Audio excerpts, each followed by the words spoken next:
Olá, eu sou Fernanda Lima e estamos em mais um Ponto a Ponto com a nossa irmã Sandra Borba, professora e evangelizadora espírita. Seja bem-vinda. Muito obrigada. O tema de hoje é o autodescobrimento à luz da doutrina espírita. Então, fique bem confortável, venha conosco nesse estudo e nós vamos fazer sobre esse tema tão importante. Estamos sempre nos vigiando, né, observando os nossos comportamentos. É normal não conhecermos detalhadamente a nossa própria intimidade? Sim, Fernanda, porque nós temos uma série de mecanismos de fuga e de defesa em relação ao processo do autodescobrimento ou autoconhecimento. Por sinal, conforme o Livro dos Espíritos, a chave do progresso individual é o autoconhecimento. Por quê? Porque nós precisamos identificar o que somos, quem somos, o que nos motiva, quais são as nossas necessidades de mudanças, de transformações. Então, isso somente o processo interior de autoconhecimento pode nos proporcionar. É difícil, primeiro porque nós mesmos temos dificuldades de identificarmos a nossa individualidade. Nós, afinal de contas, como diz a grande poetisa Cora Coralina, de Goiás, na verdade, nós somos uma coxa de retalhos, somos retalhos da vida. Nós somos quem somos aquilo que desejamos ser.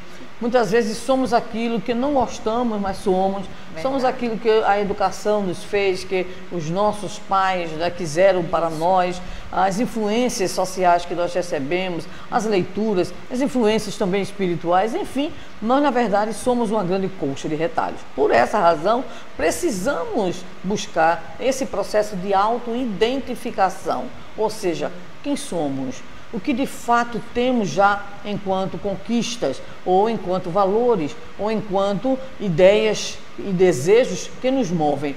Mas o que também nós temos dificuldades de identificar, os nossos erros, nossas culpas, defecções, imperfeições, viciações. E esse conjunto vai nos proporcionar uma espécie de mapeamento de nós mesmos. E aí a gente vai poder dizer, olha, aqui eu preciso melhorar. Isso é muito importante, não só para a vida de relação social, mas é muito importante para nós.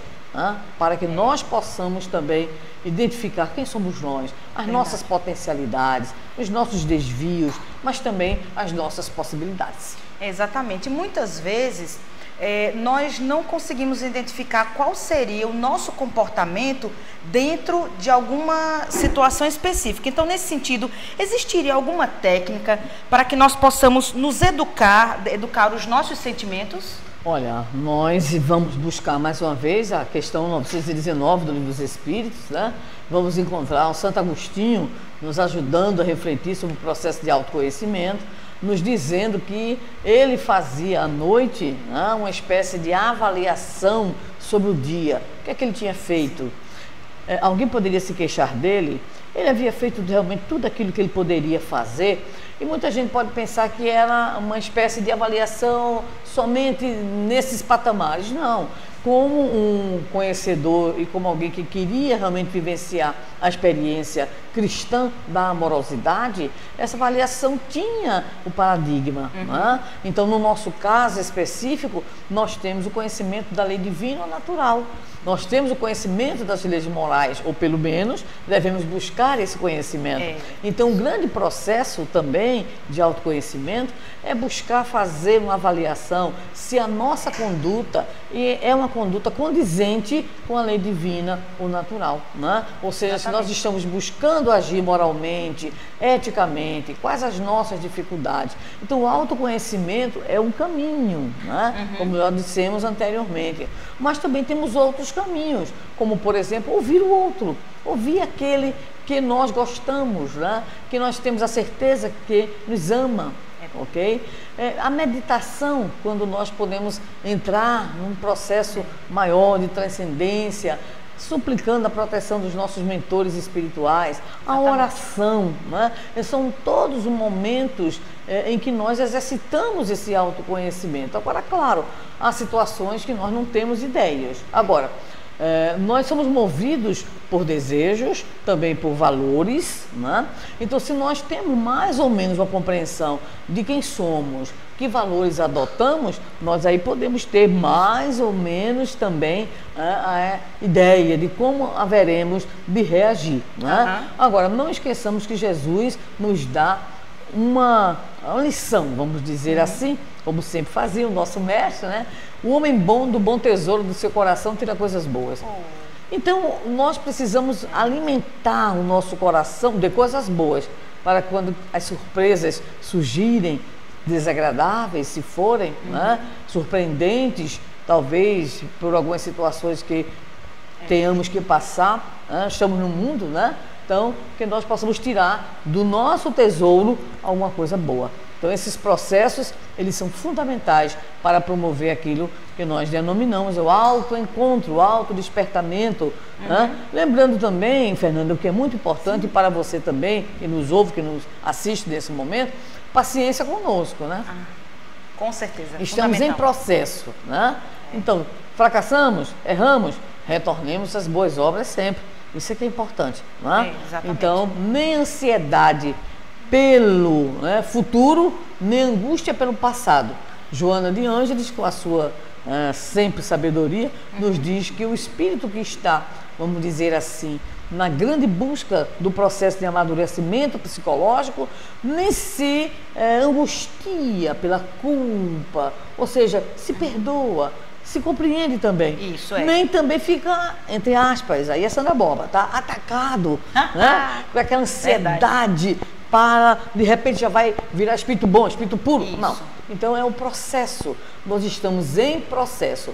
E não nos esqueçamos, a pedagogia divina, ela entende que cada um tem o seu tempo. O importante é a palavrinha-chave, que é esforço constante de transformação. Esforço constante de transformação. Fantástico. Num determinado momento você nos relembrou a questão dos pais, né? E essa relação é muito importante. Então, pensando que nós já trazemos uma bagagem espiritual e até uma certa identidade espiritual, até onde a educação dos nossos pais pode influenciar na formação da nossa personalidade? Olha, muito boa questão. Lembremos, dissemos há pouco, o autoconhecimento é a chave do progresso individual. Mais uma vez, voltamos à obra básica, o Livro dos Espíritos, para entender que a educação é a chave do progresso moral. Então, a educação, ela é fundamental, porque ela é o ser mais do homem. Ela é o processo de crescimento, de desenvolvimento, né? De aquisições de valores, de consolidação de ideais, de metas, de possibilidades de transformação. Tudo isso é educação. E é por essa razão que a sabedoria de Deus nos dá o quê? A reencarnação, né? A possibilidade de nascer de novo. Você que também é evangelizadora e muitos dos que nos ouvem também, a clássica questão 383 do Livro dos Espíritos. Qual para o espírito a utilidade de passar pelo estado de infância? E a resposta é que nesse período a criança ela é mais suscetível, o espírito que ali está, né, no corpo infantil, é mais suscetível às impressões que recebe. Daí a responsabilidade daqueles que são os que estarão educando-a. E na questão 208, nós vamos encontrar que paternidade e maternidade são missões, né? E que os pais influenciam sim. Santo Agostinho, no Evangelho segundo o Espiritismo, capítulo 14, a ingratidão dos filhos e os laços de família, é a mensagem da instrução dos Espíritos, né? Ele vai nos dizer que cabe aos pais, desde cedo, o quê? Observar a criança. Usando a expressão nordestina, a gente se abestalha muito fácil. Filho, neto, sobrinho, aí a gente fica anda abestalhado, né? Mas o que é que ocorre? A gente tem que olhar, observar. Isso. A Santo Agostinho diz, desde cedo, a criança que traz, Fernanda, o patrimônio espiritual. Que patrimônio é esse? Como é que ele se apresenta? Interesses, tendências, temperamentos, inclinações naturais. Já dá para perceber. Então, desde cedo você vai revelando aqueles que são mais dóceis, né? Aqueles que já são elétricos, reivindicadores, né? Impositivos. Forte, né? Então, desde cedo, nos diz Santo Agostinho, observar. Para quê? Para educar, desde cedo, as mais manifestações, as manifestações mais infelizes dos instintos maus, e o quê? E o estímulo né? Porque a infância é uma oportunidade de recomeço. Nos diz Joana de Ângeles, é um momento propício aqui a novas matrizes comportamentais. Não é isso? Então, a importância dos pais, dos mestres, da evangelização da criança e do jovem, né? Tudo isso para quê? Para ajudar esse espírito no autoconhecimento, superação das inclinações negativas e o que? Estímulo às boas construções. E lembrando também que a questão da afetividade é muito importante. Por isso que o pai e a mãe, como tem aquele laço fortíssimo de afetividade, consegue tocar mais o coração do espírito, ajudando na modificação do comportamento. Exatamente. E aí essa identidade ela vai se construindo mais salutar, né? Isso. Então, nós verificamos essa questão da infância e como a presença do pai e da mãe nos ajuda a formar nossa personalidade, mas depois de toda essa caminhada, muitas vezes nós não conseguimos identificar ou nós temos dificuldade de identificar aquilo que nos faz feliz. É impressionante isso, né? É porque, na verdade, a gente lembra com o pensador francês Montesquieu que nós, na verdade, recebemos 3 grandes educações. A dos pais, a dos mestres e a do mundo. Isso. E já na época dele, né, ele dizia, do mundo é mais forte. Lembramos, vamos voltar novamente, em vez de a 383, agora a 385, quando Kardec pergunta sobre a mudança de comportamento da adolescência. E a espiritualidade vai dizer, que o espírito, ele agora assume, vamos dizer assim, a sua personalidade. E é nessa hora, então, que os resultados do próprio processo infantil vão começando a surgir. E as influências do mundo, do meio, as demandas e às vezes as orientações equivocadas no lar, a ausência do cultivo da espiritualidade. Né? Porque nós muitas vezes, espíritas que somos, nós educamos os nossos filhos para o mundo aqui e agora. Nós raramente dizemos aos nossos filhos, vocês são espíritos imortais. Vocês não estarão apenas se preparando para o mundo do trabalho, para o mundo da relação social. Nós estamos nos preparando nesse momento, nesse mundo, mas nós somos espíritos que temos um ontem e que teremos um amanhã. Comênios, o grande pai da didática, né, no século XVII, dizia que importante era um conteúdo que pudesse não apenas servir a esta vida, a esta experiência corporal. Olha que sabedoria, né? Então é importante não esquecer jamais de, como espíritas, como pais espíritas, apresentarmos aos nossos filhos desde cedo que eles são espíritos que trazem um ontem e que estão em processo de construção no hoje do amanhã, né? Que ocorrerá logo mais. Então, essa visão de que de repente desviou por quê? Aí vem as más influências, as más paixões, e em especial a invigilância pessoal nossa, que faz com que de repente essas atrações, vamos dizer assim, né, esses vagalumes do mundo material, eles pisquem e nós nos distraímos, né? Então nós estamos no mundo, mas não somos do mundo. Nós vivenciamos uma experiência reencarnatória, mas nós temos que prestar contas daquela aprendizagem necessária à evolução do espírito imortal. Observando, né, a vida em sociedade, muitas vezes nós nos perguntamos por que muitas vezes nós só tomamos as melhores atitudes já no fim da vida? Porque é preciso amadurecimento, né? Nem sempre as fases mais, vamos dizer assim, juvenis, né? E as próprias demandas do mundo, né, Fernanda, também não é fácil, né? A gente vive sob cobrança. É tanta cobrança, tanta pressão para o sucesso, para o êxito, né? São as velhas questões, trabalho profissional, um bom estado social, a constituição de família. Então, isso muitas vezes traz, vamos dizer assim, tanto foco só em cima daquilo que nós esquecemos, né? E quando, né, mais tarde, o amadurecimento vai chegando, as decepções também vão ajudando, né? As dificuldades, os problemas, é como se a gente, no popular, caísse na real. Né? Mas é necessário cair desde cedo na realidade. Se caísse mais cedo ajudava, né? Ou seja, é fundamental e necessário que desde cedo, por isso falamos anteriormente, dessa necessidade no processo educacional dos nossos filhos, jamais deixarmos de lembrar para eles, vocês são espíritos imortais. né? Vocês terão um amanhã após essas experiências. Então é preciso aprender a dosar, a ter o equilíbrio, para que não nos aconteça uma página do Humberto de Campos, né, o irmão X, obsessão pacífica, né? O indivíduo passou a vida toda, reencarnou com compromissos reencarnatórios, mas toda a vida vinham os inimigos dele do passado e sem obsessão de disso, aquela... Não, obsessão só na cabecinha. Não, deixa pra lá, vai ganhar dinheiro, vai estudar, vai criar um patrimônio para os filhos. Aí quando ele desencarna, que volta ao mundo espiritual, encontra mais adiante os companheiros, digam lá na Terra que eu fui obsidiado, sem nenhum sintoma de obsessão. Era obsessão pacífica. Qual era a obsessão? Era não ter vontade de olhar a própria vida na sua plenitude, de ter, de fato, um compromisso maior do que o compromisso ali fechado na existência material, na vida de relação social. Então nós não podemos esquecer de cultivar, de vivenciar a experiência da espiritualização em nossas vidas. Quando você comentou dessa questão da obsessão pacífica, me veio na mente até a questão da própria depressão, né? De repente, que como está bem difundido a questão da depressão, mal do século, aquela coisa toda, de repente é uma obsessão, mas claro, é importante sempre procurar um médico, né, um psiquiatra, um psicólogo, fazer o tratamento e, somando-se a isso, a questão da espiritualidade no centro espírita, não é? Indo, de modo geral, o cultivo, né, de atitudes no bem. E aí, independentemente de religião, obviamente, isso, né? Então, a pessoa que hoje está aí, nós temos um grande foco no voluntariado, em diversas atividades.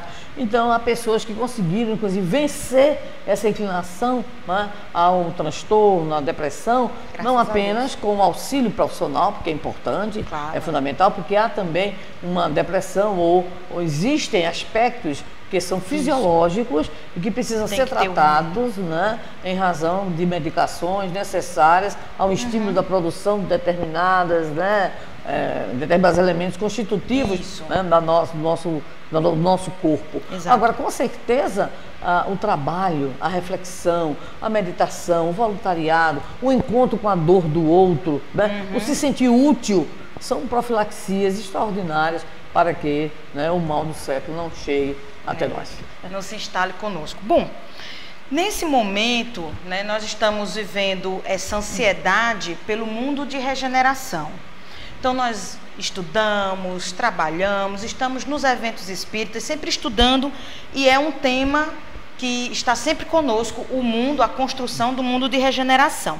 Então, nós observamos, né, desde das crianças, jovens até os adultos, nesse movimento de tentar mudar o mundo. Então, nesse sentido, qual seria uma melhor opção? Tentar mudar o mundo ou simplesmente se adequar ao mundo? Nenhum e nem outro. Uau! Vamos lá. Porque, primeiro, a gente não vai mudar o mundo. E segundo, a gente não vai se adequar ao mundo que a gente não aceita sob o ponto de vista de valores que aí estão. Então, o caminho é nos transformarmos, né? Então, o processo é de transformação nossa, lembrando uma frase que é magistral, do Gandhi, que dizia: seja você a mudança que você quer ver no mundo. Uau. Repetindo, fantástico. Seja você a mudança que você quer ver no mundo. Então, nós não temos a capacidade de operar a mudança do mundo, mas nós temos uma liberdade interior. O grande escritor e pensador russo, Leon Tolstói, falava da chamada revolução da alma. Então, quando uma alma ela se revoluciona, ela expande essa revolução interior e ela vai influenciando. E a gente lembra do velho filme, tão bonito, né? O amor é contagiante. Então, Pat Adams, né? Então, nós podemos contagiar. É um processo de contágio. Então, o processo é de autoeducação, autoiluminação, né? Sem aquela ansiedade, porque nós não somos os governadores do mundo. Né?